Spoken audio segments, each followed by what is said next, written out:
श्रीमद्भागवत महापुराण दशम स्कंद अध्याय 79। दशम स्कंद 79तम अध्याय पूर्वार्ध। श्रीमद्भागवत महापुराण दशम स्कंद 79तम अध्याय। बलवल का उद्धार और बलराम जी की तीर्थ यात्रा। श्री सुखदेव जी कहते हैं, परीक्षित, पर्व का दिन आने पर बड़ा भयंकर अंधड़ चलने लगा। धूल की वर्षा होने लगी और चारों ओर से पीप की दुर्गंध आने लगी। इसके बाद यज्ञशाला में बलवल दानव ने मलमूत्र आदि अपवित्र वस्तुओं की वर्षा की। तदंतर हाथ में त्रिशूल लिए वह स्वयं दिखाई पड़ा। उसका डीलडोल बहुत बड़ा था। ऐसा जान पड़ता मानो ढेर का ढेर कालिख इकट्ठा कर दिया गया हो। उसकी चोटी और दाढ़ी मूछ तपे हुए तांबे के समान लाल लाल थीं। बड़ी बड़ी दाढ़ों और भौहों के कारण उसका मुंह बड़ा भयावना लगता था। उसे देखकर भगवान बलराम जी ने शत्रु सेना की कुंदी करने वाले मूसल और दैत्यों को चीर फाड़ डालने वाले हल का स्मरण किया। उनके स्मरण करते ही वे दोनों शस्त्र तुरंत वहां आ पहुँचे। बलराम जी ने आकाश में विचरने वाले बलवल दैत्य को अपने हल के अगले भाग से खींचकर उस ब्रह्मद्रोही के सिर पर बड़े क्रोध से एक मूसल कसकर जमाया, जिससे उसका ललाट फट गया और वह खून उगलता तथा आर्त स्वर से चिल्लाता हुआ धरती पर गिर पड़ा, ठीक वैसे ही जैसे वज्र की चोट खाकर गेरू आदि से लाल हुआ कोई पहाड़ गिर पड़ा हो। नैमिषारण्यवासी महाभाग्यवान मुनियों ने बलराम जी की स्तुति की, उन्हें कभी न व्यर्थ होने वाले आशीर्वाद दिए और जैसे देवता लोग देवराज इंद्र का अभिषेक करते हैं, वैसे ही उनका अभिषेक किया।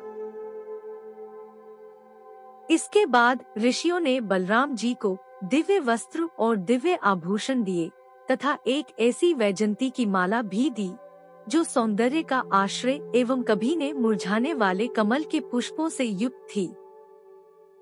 तदंतर नैमिषारण्यवासी ऋषियों से विदा होकर उनके आज्ञानुसार बलराम जी ब्राह्मणों के साथ कौशिकी नदी के तट पर आए। वहां स्नान करके वे उस सरोवर पर गए जहां से सरयू नदी निकलती है। वहां से सरयू के किनारे किनारे चलने लगे। फिर उसे छोड़कर प्रयाग आए। वहां स्नान तथा देवता, ऋषि एवं पितरों का तर्पण करके वहां से पुल्हाश्रम गए। वहां से गंडकी, गोमती तथा विपाशा नदियों में स्नान किया। इसके बाद गया में जाकर पितरों का वसुदेव जी के आज्ञानुसार पूजन निजन किया। फिर गंगा सागर संगम पर गए। वहां भी स्नान आदि तीर्थ कृत्यों से निवृत्त होकर महेंद्र पर्वत पर गए। वहां परशुराम जी का दर्शन और अभिवादन किया। तदंतर सप्त गोदावरी, वेणा, पंपा और भीमरथी आदि में स्नान करते हुए स्वामी कार्तिक का दर्शन करने गए तथा वहां से महादेव जी के निवास स्थान श्रीशैल पर पहुँचे। इसके बाद भगवान बलराम ने द्रविड़ देश के परम पुण्यमय स्थान वेंकटाचल, बालाजी का दर्शन किया और वहां से वे कामाक्षी, शिवकांची, विष्णुकांची होते हुए तथा श्रेष्ठ नदी कावेरी में स्नान करते हुए पुण्यमय श्रीरंग क्षेत्र में पहुँचे। श्रीरंग क्षेत्र में भगवान विष्णु सदा विराजमान रहते हैं।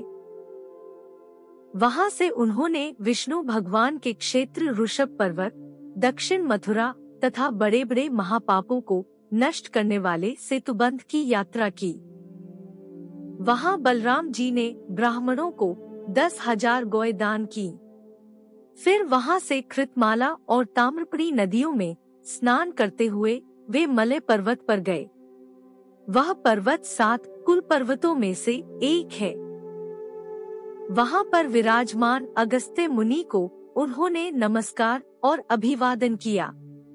अगस्त्य जी से आशीर्वाद और अनुमति प्राप्त करके बलराम जी ने दक्षिण समुद्र की यात्रा की। वहां उन्होंने दुर्गा देवी का कन्याकुमारी के रूप में दर्शन किया।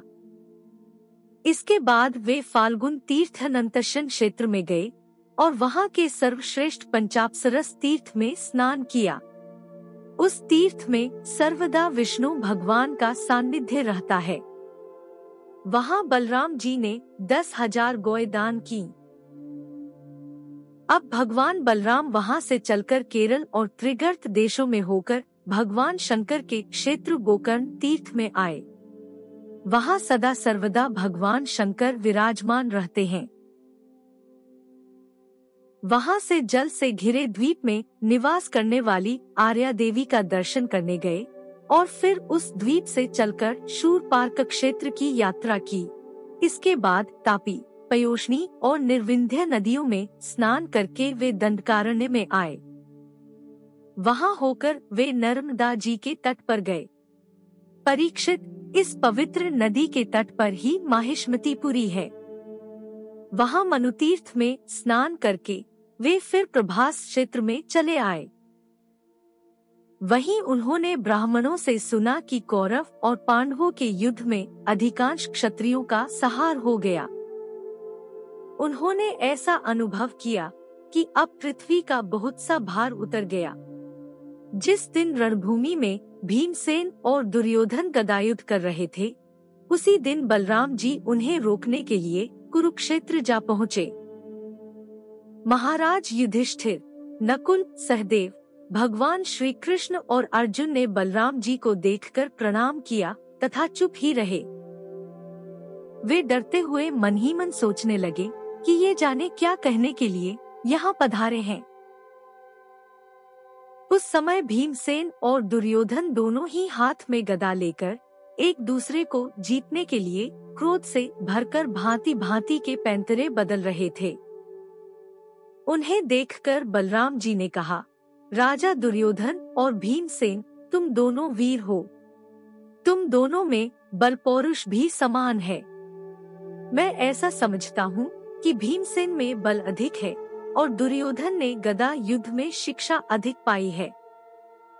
इसलिए तुम लोग जैसे समान बलशालियों में किसी एक की जय या पराजय नहीं होती दिखती। अतः तुम लोग व्यर्थ का युद्ध मत करो, अब इसे बंद कर दो। परीक्षित, बलराम जी की बात दोनों के लिए हितकर थी, परंतु उन दोनों का वैरभाव इतना दृढ़ मूल हो गया था कि उन्होंने बलराम जी की बात न मानी। वे एक दूसरे की कटुवाणी और दुर्व्यवहारों का स्मरण करके उन्मत्त से हो रहे थे। भगवान बलराम जी ने निश्चय किया कि इनका प्रारब्ध ऐसा ही है, इसलिए उसके संबंध में विशेष आग्रह न करके वे द्वारका लौट गए। द्वारका में उग्रसेन आदि गुरुजनों तथा अन्य संबंधियों ने बड़े प्रेम से आगे आकर उनका स्वागत किया। वहां से बलराम जी नैमिषारण्य क्षेत्र में गए। वहां ऋषियों ने विरोध भाव से युद्धादि से निवृत्त बलराम जी के द्वारा बड़े प्रेम से सब प्रकार के यज्ञ कराए। परीक्षित, सच पूछो तो जितने भी यज्ञ हैं, वे बलराम जी के अंग ही हैं। इसलिए उनका यह यज्ञानुष्ठान लोक संग्रह के लिए ही था। सर्वसमर्थ भगवान बलराम ने उन ऋषियों को विशुद्ध तत्वज्ञान का उपदेश किया, जिससे वे लोग इस संपूर्ण विश्व को अपने आप में और अपने आप को सारे विश्व में अनुभव करने लगे। इसके बाद बलराम जी ने अपनी पत्नी रेवती के साथ यज्ञांत स्नान किया और सुंदर सुंदर वस्त्र तथा आभूषण पहनकर अपने भाई बंधु तथा स्वजन संबंधियों के साथ इस प्रकार शोभायमान हुए, जैसे अपनी चंद्रिका एवं नक्षत्रों के साथ चंद्रदेव होते हैं। परीक्षित, भगवान बलराम स्वयं अनंत हैं। उनका स्वरूप मन और वाणी के परे है। उन्होंने लीला के लिए ही यह मनुष्यों का सा शरीर ग्रहण किया है। उन बलशाली बलराम जी के ऐसे ऐसे चरित्रों की गिनती भी नहीं की जा सकती। जो पुरुष अनंत, सर्वव्यापक, अद्भुत कर्मा भगवान बलराम जी के चरित्रों का सायं प्रातः स्मरण करता है, वह भगवान का अत्यंत प्रिय हो जाता है।